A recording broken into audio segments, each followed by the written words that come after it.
आज के इस वीडियो क्लास में हम एक बार फिर से अपने छात्र छात्राओं के साथ ही अध्येताओं एवं जो लोग भी इस वीडियो को देखेंगे उन सब का एक बार फिर से स्वागत करते हैं। मैं doctor Akhilesh Kumar, associate professor, Hindi विभाग, एचडी जैन कॉलेज आरा। हम लोग छंदों का अध्ययन कर रहे हैं और हम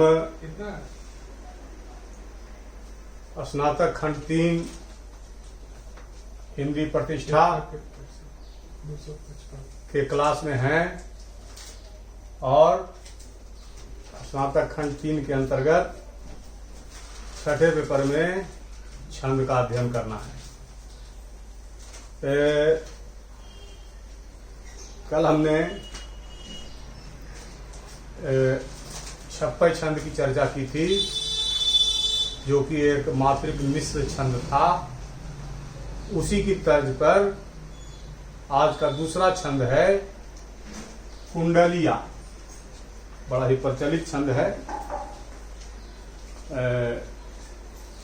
छप्पय की ही भांति यह छंद भी 6 पंक्ति का है, मगर छप्पय से इसमें अंतर है। छप्पय में रोला और उल्लाला के योग से छप्पय का निर्माण होता है। यहाँ जो है रोला तो रह गया है, मगर उल्लाला की जगह पर दोहा हो गया है।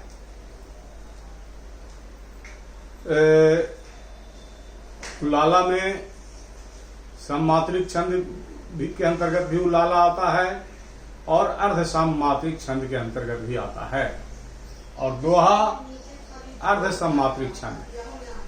पहले हम इसका लक्षण देख लेते हैं। कुंडलिया एक मात्रिक मिश्र छंद है जिसका निर्माण दोहा के बाद रोला रखकर किया जाता है। दोहा के चतुर्थ चरण की आवृत्ति रोला के आरंभ में होती है तथा जिस शब्द से दोहा का प्रारंभ होता है वह शब्द रोला के चतुर्थ चरण का अंतिम शब्द होता है। अर्थात कुंडलिया के आदि अंत में एक ही शब्द रहता है। ये हुई परिभाषा, इसको समझा जाए। कुंडलिया एक मात्रिक मिश्र छंद है। सममात्रिक नहीं कहा गया। सममात्रिक इसलिए नहीं कहा गया कि दोहा जो है अर्ध सममात्रिक है और रोला सममात्रिक है। तो कुंडलिया एक मात्रिक मिश्र छंद है, और मिश्र का मतलब हमने कल बताया था, मिला हुआ, मिलावटी, मिश्रण किया हुआ। जैसे दूध में पानी मिलता है, उसी तरह से। और व्यवसायी लोग तो बहुत तरह का मिश्रण करते हैं। कुछ मिश्रण बड़ा ही लाभदायक होता है, वह आयुर्वेद का होता है, पतंजलि का होता है, या दवाइयाँ जिसमें कई प्रकार के तत्व रहते हैं, वे मिश्रण जो है लाभकारी होते हैं। साहित्य में भी मिश्रण वाला छंद बहुत ही लाभकारी होता है। तो कुंडलिया एक मात्रिक मिश्र छंद है जिसका निर्माण दोहा के बाद रोला रखकर किया जाता है। पहले दोहा आएगा, उसके बाद रोला आएगा। छप्पय में था, पहले रोला होता था, उसके बाद उल्लाला आता था। यहाँ जो है पहले दोहा आएगा, उसके बाद रोला आएगा। यह अंतर हुआ। तो जिसका निर्माण दोहा के बाद रोला रखकर किया जाता है। दोहा के चतुर्थ चरण की आवृत्ति रोला के आरंभ में होती है। अब दोहा का चतुर्थ चरण, तो दोहा अर्ध सम्मात्रिक है, 13-11 पर यति होती है और 2 ही पंक्ति का होता है दोहा। तो एक पंक्ति में 2 चरण, तो यह हुआ पहला चरण, यह दूसरा चरण, यह तीसरा चरण, यह चौथा चरण।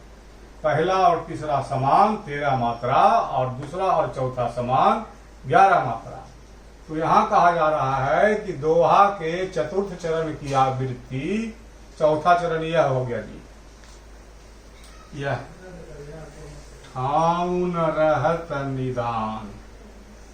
तो चतुर्थ चरण की आवृत्ति रोला के आरंभ में होती है। यह रोला है, यहां से शुरू हुआ, इसके आरंभ में ठाउन रहत निदान, इस चरण की आवृत्ति यहां हो गई। अच्छा, तो दोहा के चतुर्थ चरण की आवृत्ति रोला के आरंभ में होती है तथा जिस शब्द से दोहा का प्रारंभ होता है वह शब्द रोला के चतुर्थ चरण का अंतिम शब्द होता है। तो दोहा का प्रारंभ हुआ यहां दौलत, दौलत, तो प्रारंभ होता है वह रोला के चतुर्थ चरण का अंतिम शब्द होता है। तो रोला हो गया शुरू यहां से, पहला, दूसरा, तीसरा, चौथा चरण का अंतिम, यह दौलत। दौलत की महिमा है भी बहुत। तो कहा गया रोला के चतुर्थ चरण का अंतिम शब्द होता है, अर्थात कुंडलिया के आदि अंत में एक ही शब्द रहता है। जैसे यहाँ है दौलत से शुरू होकर दौलत पर खत्म। जिंदगी अगर इस तरह से चल जाए, दौलत से शुरू होकर दौलत पर खत्म, तो क्या कहने। तो हाँ, एक ही शब्द रहता है, यही है, ये जो है सो की लक्षण है। तो अब इसका संकेत हमने यहां लिख दिया है। संकेत ये लिखा है, दोहा जो है वह अर्ध सम्मात्रिक छंद है। विषम चरण में 13 और सम चरण में 11 मात्रा। यह विषम है 1, 2, और ये है पहला और तीसरा, और ये दूसरा और चौथा सम चरण। सम चरण में 11 मात्रा। सम चरणों के अंत में गुरु लघु रहता है। दोहा का यह लक्षण है, यहाँ गुरु लघु रहता है। तो लघु गुरु अब हम बैठाते हैं और बैठाने के बाद इसको हम देख लेंगे कि गुरु लघु जो है वह है कि नहीं है। नहीं रहेगा तो दोहा होगा नहीं। अच्छा, रोला सम मात्रिक छंद है। दोहा अर्ध सम मात्रिक था, रोला सम मात्रिक है। प्रत्येक चरण में 24 मात्रा, सब में 24 मात्रा और 11-13 पर यति है। दोहा में 13-11 पर है, उसका तो चरण ही बदल जाता है, लेकिन इसमें चरण में ही 11-13 पर यति है। कहीं कहीं 12-12 और 8-8 पर भी यति का विधान देखने को मिलता है। जब हम रोला पढ़ाए थे उस समय यह बात बताए, इसलिए यहां भी हमने लिख दिया है। इसकी जरूरत होगी तो ठीक है, और नहीं होगी तो भी ठीक है। अब हम देख ले लघु गुरु निर्देश करके देखा जाए। ये हो गया गुरु, चश्मा कहाँ है?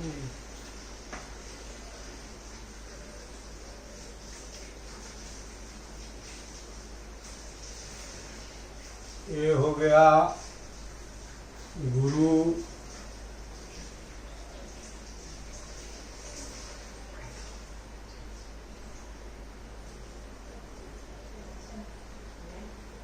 लघु लघु गुरु, लघु लघु गुरु, लघु गुरु, लघु लघु गुरु, गुरु लघु लघु गुरु, लघु गुरु अनुसार है। लघु लघु लघु लघु लघु लघु गुरु, लघु गुरु। इसके बाद गुरु लघु लघु लघु लघु लघु लघु गुरु, लघु।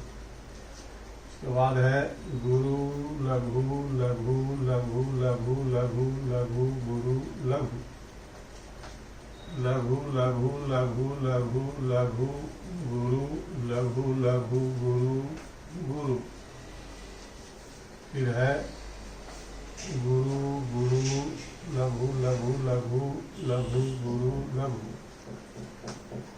लघु लघु लघु लघु लघु गुरु गुरु गुरु गुरु। फिर है लघु लघु लघु लघु लघु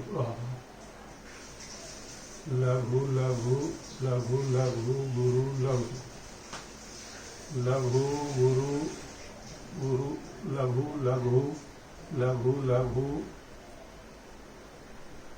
लघु लघु गुरु लघु लघु गुरु लघु लघु लघु लघु लघु लघु गुरु लघु लघु लघु लघु लघु लघु गुरु गुरु गुरु लघु लघु।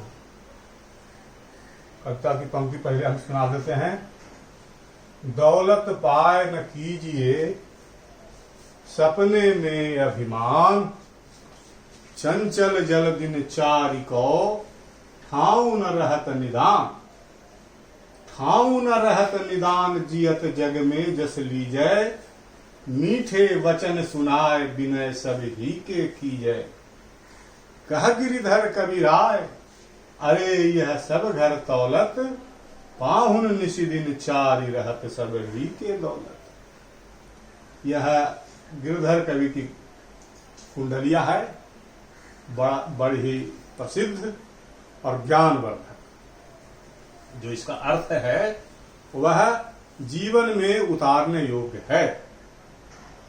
तो अर्थ में उलझेंगे तो समय लगेगा ज्यादा। अब देखिए आरंभिक दो जो है दोहा है, जिसमें 13-11 पर यति है। तो 2 3 4 2 6 7 8 2 10 11 2 13, इधर हो गया 4 4 8 3 11, 13 जोड़ 11 24 मात्रा। और जब हम दोहा देख रहे हैं तो ये लघु गुरु लघु देख लें तो यहाँ गुरु है, यहाँ लघु। ये गुरु हो गया, ये लघु हो गया। इसमें देखिए 4 2 6 2 8 5 13, इधर है 3 4 7 6 7 4 11, और यहाँ भी है गुरु और लघु। अभी दोहा हो गया 13 11 बराबर 24 मात्रा।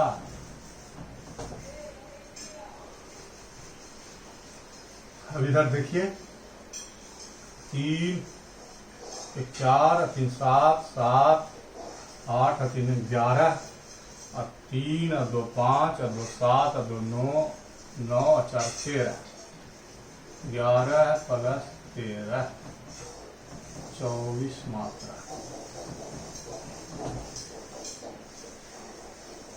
इसके बाद देखिए 4 3 7 7 4 11 11, यहाँ हो गया 11। इसके बाद 3 4 7 6 13, तो ये हो गया 12 प्लस 13 24 मात्रा। यहाँ देखिए 2 4 2 6 2 8 2 10 11, इधर 3 2 5 2 7 2 9 2 11 2 13, ये हो गया 11 जोड़ 13 बराबर 24 मात्रा। यहाँ देखिए 4 2 6 2 8 3 11, 3 4 7 2 9 2 11 2 13, तो 11 जोड़ 13 24 मात्रा। तो रोला में क्या कहता है? 24 मात्रा 11 13 पर यति, तो इसमें 11 13 पर ही यति है इस तरह से।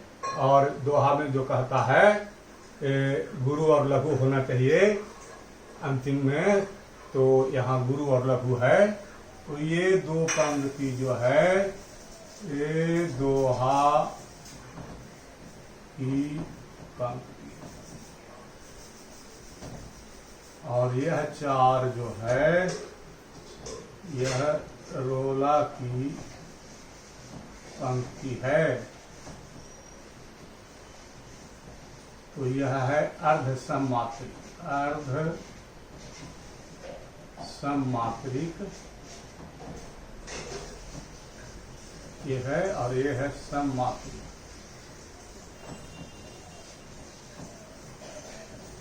तो इस तरह से कुंडलिया छंद का निर्माण होता है दोहा और रोला के मिलन से। तो छप्पई की ही तरह यह भी 6 पंक्ति का छंद हुआ, और इसका जो उदाहरण है वह लक्षण पर पूरी तरह से सटीक है। जो लक्षण बताया गया है कुंडलिया का उसके अनुसार ही यह उदाहरण है। इसमें यह भी कहा गया था कि आज कुंडलिया के आदि अंत में एक ही शब्द रहता है। तो यहाँ है दौलत और यहाँ है दौलत, दौलत से शुरू होकर और दौलत पर खत्म अहो भाव। तो इस तरह से कुंडलिया छंद लक्षण और उदाहरण के हिसाब से हमने आप लोगों के सामने प्रस्तुत किया। हम समझते हैं कि समझने में कोई दिक्कत नहीं होगी। और यह जो छंद है, छंद का जो उदाहरण है, दौलत पाए न कीजिए सपने में अभिमान, चंचल जल दिनचारी को ठाऊ न रहत निदान, ठाऊ न रहत निदान जियत जग में जस लीजय, मीठे बचन सुनाए विनय सब ही के कीजय, कह गिरिधर कबीराय अरे यह सब घर दौलत, पाहुन निश दिन चारी रहत सब ही के दौलत। यह छंद जो है, पंक्ति जो है बहुत ही ज्ञानवर्धक, जीवन में उतारने वाली पंक्ति है। इस पंक्ति को अगर जीवन में उतारेंगे तो जीवन सार्थक होगा, जीवन सफल होगा। तो इसी के साथ कुंडलिया छंद पूरा हो गया, और कुंडलिया छंद के साथ ही पाठ्यक्रम में जो मात्रिक छंद पढ़ने थे उनका भी समापन हो गया। तो अब मात्रिक छंद के उपरांत जो है बारी है वार्णिक छंदों। तो चूंकि अब इसके बाद वार्णिक का आरंभ करना होगा, तो हम समझते हैं कि नई शुरुआत के लिए नया दिन ही बेहतर होता है। तो आज के क्लास को यहीं पर समाप्त मान लिया जाए, और अगले क्लास में जब हम आएंगे तो वार्णिक छंद के साथ आपके समक्ष प्रस्तुत होंगे। तब तक के लिए धन्यवाद।